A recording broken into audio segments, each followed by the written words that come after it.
نے تعلیم دی ہے کہ طواف کے ہر چکر میں سبحان اللہ والحمدللہ لا الہ الا اللہ اللہ اکبر وللہ الحمد پڑھا کرو۔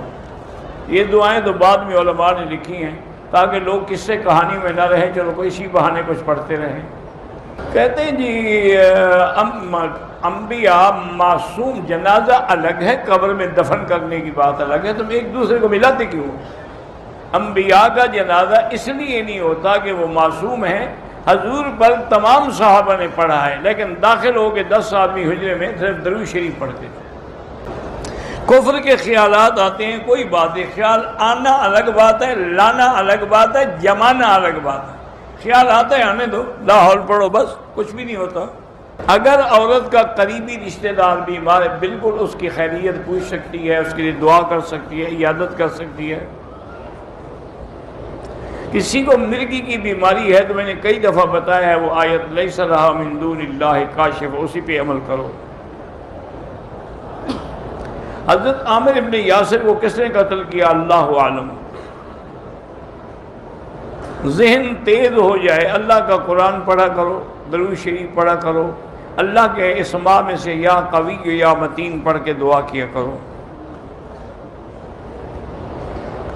فرض سنت نفل کی 4 رکعات کی آخری 2 وہاں اگر اکیلے بھی پڑھو تب بھی قرات کرنی پڑے گی۔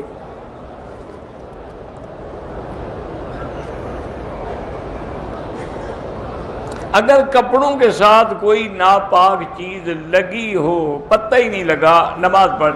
اب دیکھیں نا وہ کتنی جگہ روکی ہے اسے ناپاکی نے۔ اگر زیادہ ہے تو نماز لوٹائیں گے، تھوڑا ہے تو کوئی نہیں انشاءاللہ۔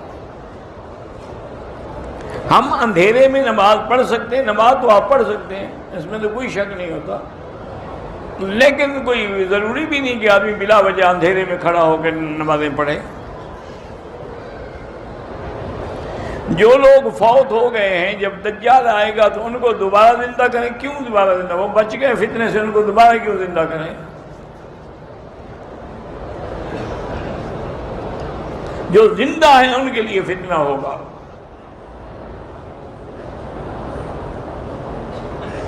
میں درجہ ثالث میں پڑھتا ہوں، اپنے استاد سے پوچھیں کہ کون سی کتاب پڑھوں میں۔ نماز میں مجھے سستی ہوتی ہے، تم پڑھتے۔ میں درجہ ثالث میں پڑھتا ہوں، اپنے استاد سے پوچھیں کہ کون سی کتاب پڑھوں میں۔ نماز میں مجھے سستی ہوتی ہے، تم پڑھتے رہو اور اللہ سے دعا مانگا کرو کہ اللہم انی اعوذ بک من الہم والحزن واعوذ بک من العجز والکسل۔ بائبل، ہم جب قرآن موجود ہے تو بائبل کیوں پڑھیں؟ وہ تو بائبل ویسے ہی منسوخ ہے۔ بیعت کرنے کے لیے انسان کو کسی اچھے بزرگ کی بیعت کرنی چاہیے۔ مجھے الٹرا ساؤنڈ میں بتایا گیا ہے کہ تمہاری بیٹی ہے، تو اللہ بیٹی دے شکر کرو، بیٹا دے شکر کرو۔ مسجد کی وقف زمین فروخت کر کے مسجد پر لگا سکتے ہیں؟ ہاں لگا سکتے ہیں۔ اگر ایک مسجد میں پیسے پڑے ہیں، اس کو ضرورت نہیں ہے، تو دوسری مسجد پر لگا سکتے ہیں۔ زہار ہوتا ہے کہ جب آدمی اپنی بیوی کو کہے کہ تم میرے لیے ماں کے برابر ہو۔ مدرسے کا محتمم مدرسے کے عطیات میں سے پیسے اپنے اوپر خرچ کر سکتا ہے؟ نہیں کر سکتا۔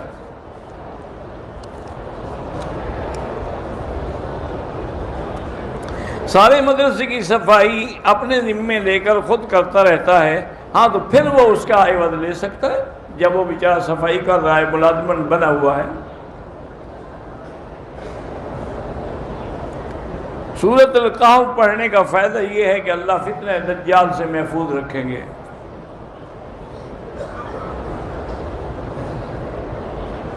اگر امام نے 5 رکعتیں پڑھی، سجدہ صاحب بھی نہیں کیا، پھر بھی مسئلہ، تو دوبارہ نماز پڑھیں۔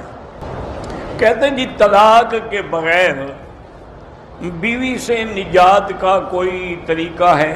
تو سب سے آسان طریقہ ہے نا، منہ سے کہو اور اللہ کی جان چھوٹی۔ تم کیا چاہتے ہو؟ پھر اس کو قتل کر دو، خود جیل چلے جاؤ۔ دوسرا طریقہ پھر یہ ہے، اللہ نے تو آسان حال رکھا ہے نا، کبھی اگر نہیں نبھتی ہے اذا طلقتم النساء طلقوهن لعدتهن۔ اگر عمرے کا طواف کیا، 2 رکعت واجب الطواف بھول گئے، اب پڑھ لو۔ نیک صالح اولاد کے لیے رب ہب لی من لدنک ذریۃ طیبہ انک سمیع الدعاء، یہ دعا مانگا کریں۔ احرام کی حالت میں رکن یمانی کا بوسہ لیا، نہیں لینا چاہیے تھا لیکن کوئی جرمانہ نہیں ہے۔ اللہ ہر بندے کو اپنے والدین کے حقوق ادا کرنے کی توفیق دے۔ میرے والدین بیمار ہیں، اللہ ہر بیمار کو شفا عطا فرمائے۔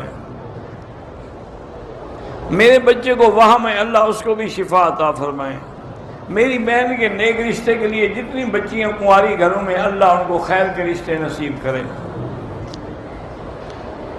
بجلی چوری کرنا حرام ہے، کوئی چیز بھی چوری کرو چوری چوری ہے۔ پاکستان میں خواتین جنازہ ادا نہیں کرتی کیونکہ وہاں جنازہ گاہ الگ ہوتی ہے، تو ان کو گھر سے جنازے کے لیے آنا منع ہے۔ اگر حرم میں بیٹھی ہوئی ہے تو پھر پڑھ سکتی ہے۔